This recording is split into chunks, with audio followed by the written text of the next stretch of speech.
At family dinner, my mom suddenly declared, "When we're gone, the house and all our savings will go to whichever grandchildren actually bother to show up. You guys are not going to believe this." My mom, looking past me like I was a ghost, declared, "The house and the savings go to the grandkids who show up." Then, with a smile that didn't reach her eyes, she added, "That means Kara's boys." My 12-year-old daughter, June, nudged me. "Should we stop coming then?" I felt a quiet fury, but I just smiled at June and said, "Eat your green beans." I didn't argue.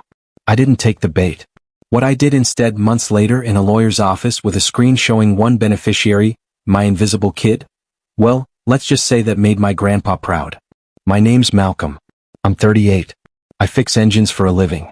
Oil under the nails, coffee in the thermos, a busted radio playing classic rock. In my family, I'm the background one, the fixer. If something rattles, I'm the guy under the table. We were at Sunday dinner, the one I get guilt-tripped into if I ever grab an extra shift. Mom had her announcements voice on. Dad stared at his plate. My sister, Kara, and her husband had their two boys on iPads. Mom raised her glass. "When we're gone," she said, "the house and the savings go to the grandkids who show up." Translation, June and I don't count. We don't post enough photos. We don't perform family. Kara, all faux humility, said, "Oh Mom, don't make it about us. It's about who's present." Mom nodded, eyes landing on my work shirt. "Who shows up?" I almost laughed. 412 Saturdays under cars. 5 winters plowing their driveway before dawn. Showing up was my hobby. June nudged me. "Should we stop coming then?" I felt heat climb my neck. Not anger, just that old familiar weight. I wanted to list parts, years, dollars, miles. I wanted to remind Mom that June had spent last Christmas Eve on the living room floor building a Lego garage with Grandpa while Kara posted from a ski condo. I wanted to say, "Who shows up?" and slide a stack of receipts across the table. Instead, I smiled at June and took my hand off the grenade. "Eat your green beans," I said gently. That night, I pulled a cardboard file box from my closet. I wasn't going to fight. I was just going to look. See, I grew up in a 2-bedroom ranch. Kara got the room with the bigger window. I got the couch for a year while Dad finished the basement. I didn't mind being the fixer. Grandpa Ray taught me. He was a carpenter, hands like kiln-dried oak, a grin that made you think of Saturday morning cartoons. "Machines don't lie," he said. "If something's wrong, it tells you if you listen." Mom liked people who sparkled. Kara sparkled. Pageants, choir solos, report cards you post on Facebook. I brought home alternators and perfect bowling games. My wins didn't fit on the mantle, and that was fine until it wasn't. 3 quick scenes. When I was 19, Kara's Civic died on 295. I drove 30 miles with a tow strap, lay in slush, and got her home. Mom said, "Thank God for Triple," and handed Kara a blanket. AAA never came. I didn't correct her. When I was 26, Dad lost his job.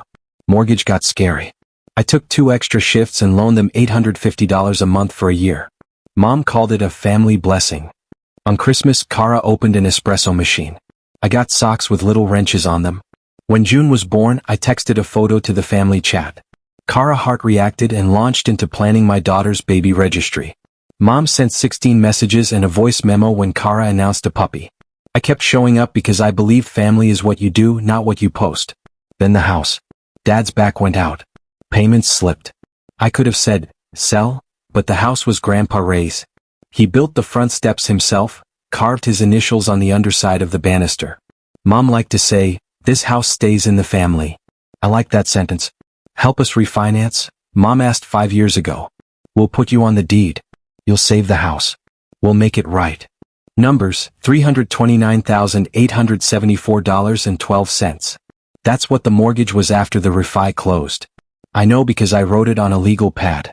I signed as co-borrower so they'd qualify.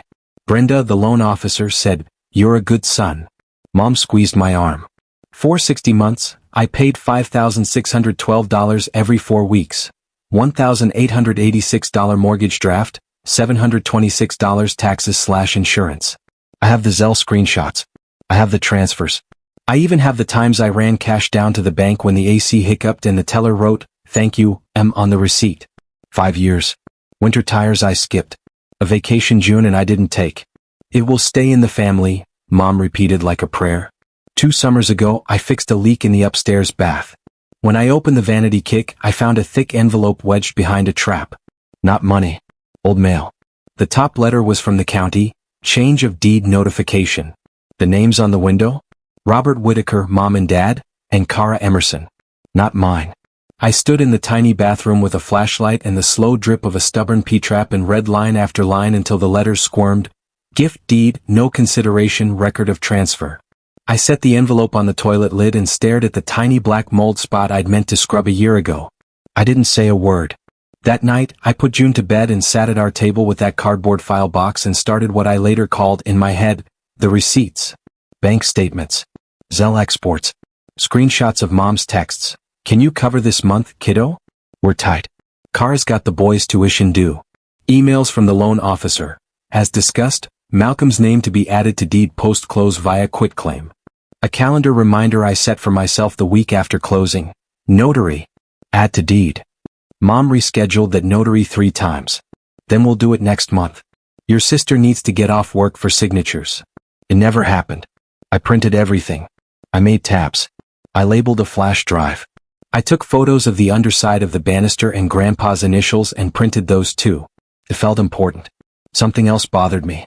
I couldn't place it. The house wasn't just a house. It was technically part of the Ray Whitaker Family Trust, a document Grandpa's friend, Mr. Alvarez, the old lawyer with the stubborn tie knot, drafted in 2001 after Grandma died. I remembered because I'd been 12 and Grandpa had asked me to help him scan something fancy. In the file box, under a stack of old shop manuals, I found a photocopy Grandpa gave me for safekeeping. I read the trust at midnight with a highlighter. Legal language felt like instructions in a different language for an engine I recognized by sound. Then I found it, a subsection under Distribution of Primary Residence. Section 4.7, Maintenance and Preservation Contributor Clause. I circled it and didn't sleep.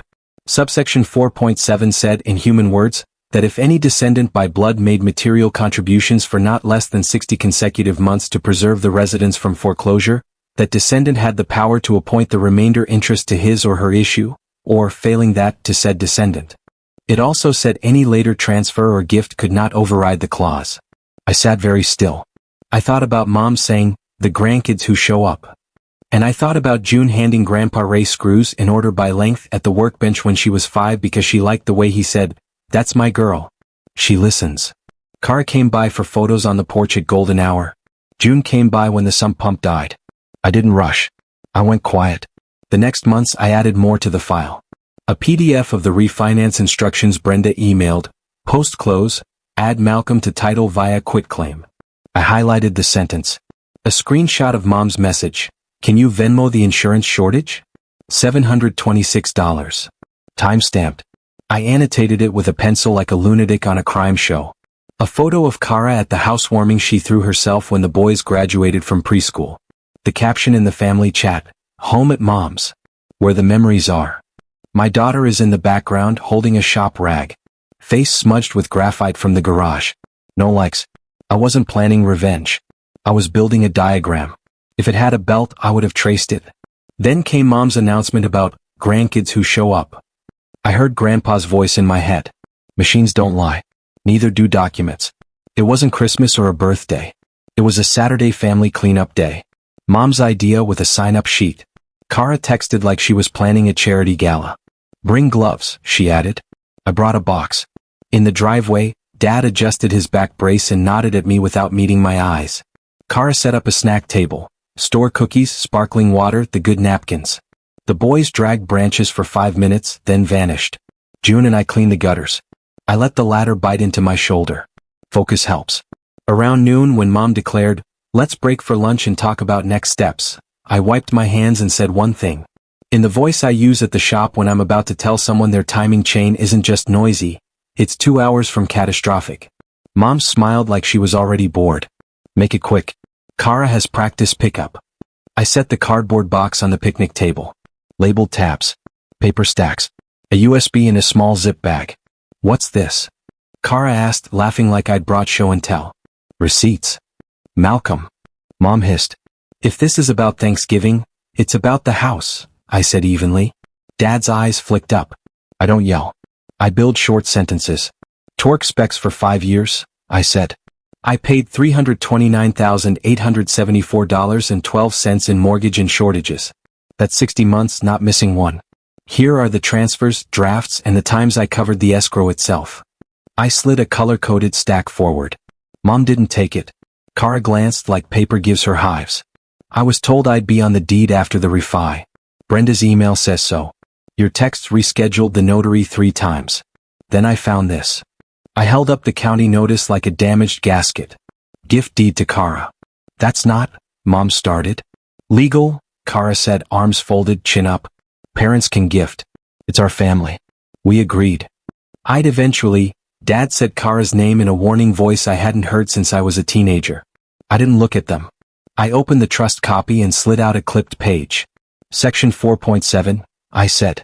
Maintenance and Preservation Contributor Clause. What? Kara blinked.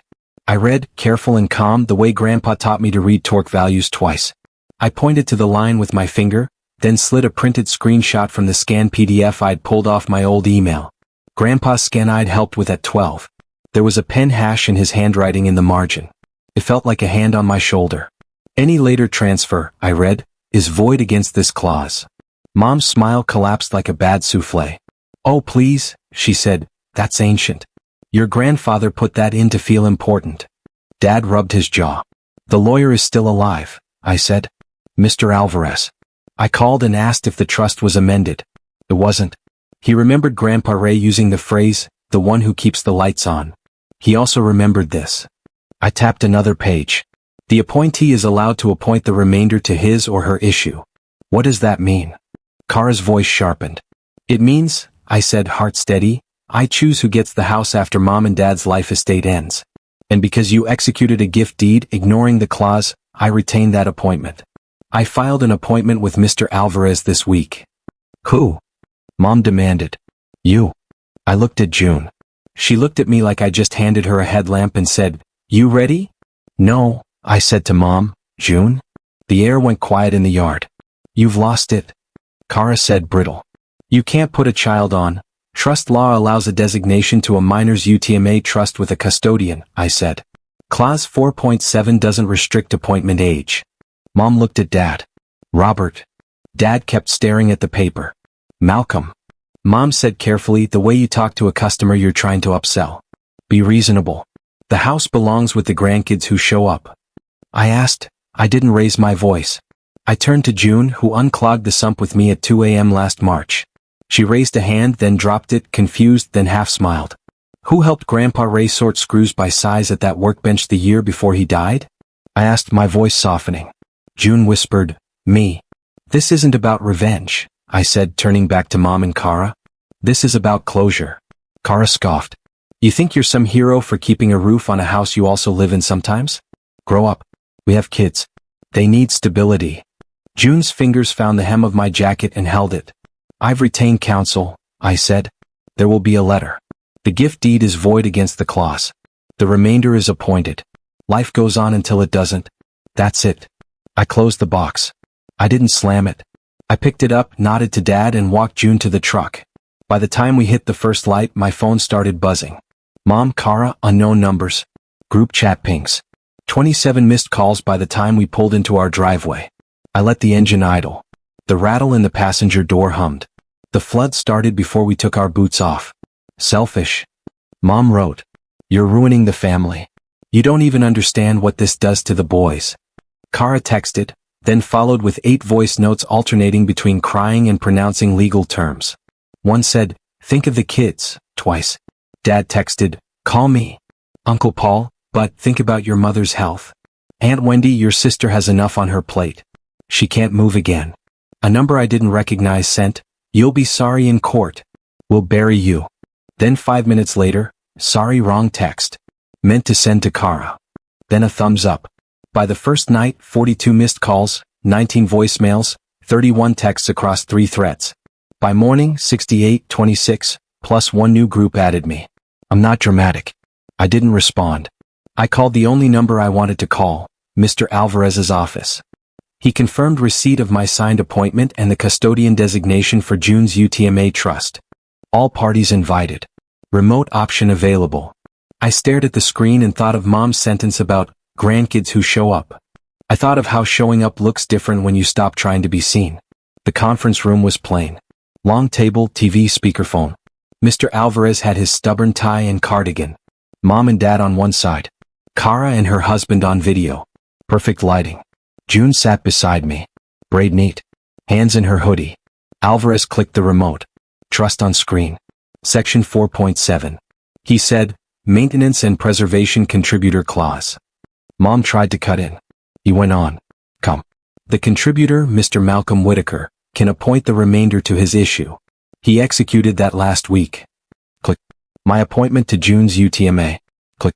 County Index. Life estate only to current possessors. Remainder UTMA FBO June Whitaker. Kara's screen froze, then returned angry. You're giving a child a house. No, I said. Grandpa did. Mom's pen clicked like a warning. Why her? Because she showed up, I said. Silence. The speakerphone hummed. Terms are clear, Alvarez said. Life estate stays.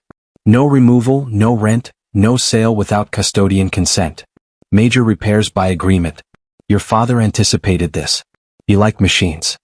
Dad whispered, Ray, almost laughing. Kara pivoted. Fine. June can gift to her cousins later. Under the table, June squeezed my hand. I let the quiet stand. The old family system had stalled. Alvarez turned to her. Your great-grandfather wanted to reward the one who keeps the lights on. Understand? June nodded. Yes, sir. Malcolm. Mom said, half plea, half warning. I faced them all. I'm not fighting. I'm done being loved only if I don't keep track. The clause exists. The payments exist. We showed up. We still will. On our terms. Mom's mouth shook. Holidays? Birthdays? We may come, I said. Or stay home and make stew. You don't grade our love by attendance. Poetic, Kara muttered. Plain, I said. Like engines. We stood. Alvarez handed me a manila envelope. Copy of the appointment. Stamped receipt. Heavier than it looked. At the door, Dad reached for my sleeve, stopped. Ray would have liked this, he said. Not the fighting. The plan. Me too, I said. Outside, winter sun on June's face. So, am I a landlord? Not today, I laughed. Today you're a kid whose great-grandpa trusted the right person. We drove off. The passenger door kept its familiar rattle. A month later, 0 group chats. 2 nights a week we cook something new. 5-mile loops at dusk for no reason. 1 call from Mom asking if I could fix the porch light. I said, send a work order to the shop, and she did. The file box stays in the closet. I don't count missed calls. I keep boundaries. Here's what I know. You don't have to be the family wallet or bleed time to earn dessert. You can keep the lights on and still turn off your phone at 9 and sleep. When people ask about revenge, I say, this isn't about revenge. This is about closure. There's a brass key on my ring to Grandpa's workbench. I almost texted a photo, then didn't. A ping from Kara. The boys miss June. Can we schedule something? I set the phone down. Drive? I asked June. She grinned. We took the long road by the river. The door rattled its old song.